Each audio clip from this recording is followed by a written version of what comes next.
This Petricucci-style video focuses on the debate surrounding the argument that human augmentation and digital technology either have positive or negative impacts on humanity. Digital was defined by Rouse in 2005 as electronic technology that generates, stores, and processes data.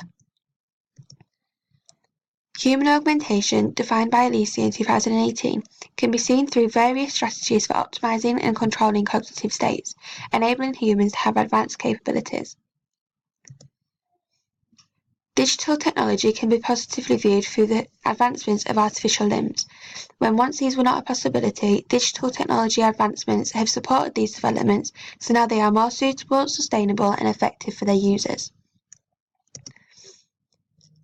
This is an example of transhumanism, which, defined by Lagrange in 2014, is a project of modifying the human species to enhance their capabilities.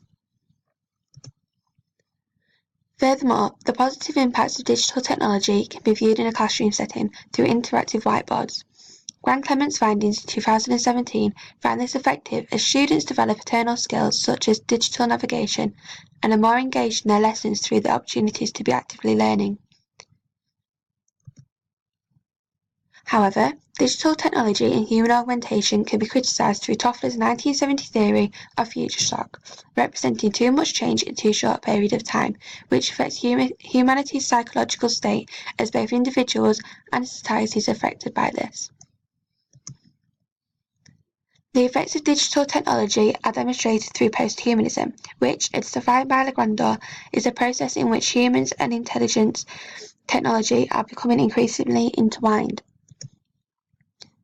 An example of posthumanism can be seen through the development of active robots, which could become more intelligent and able than humans themselves, causing digital technology and human augmentation to be viewed negatively by their users.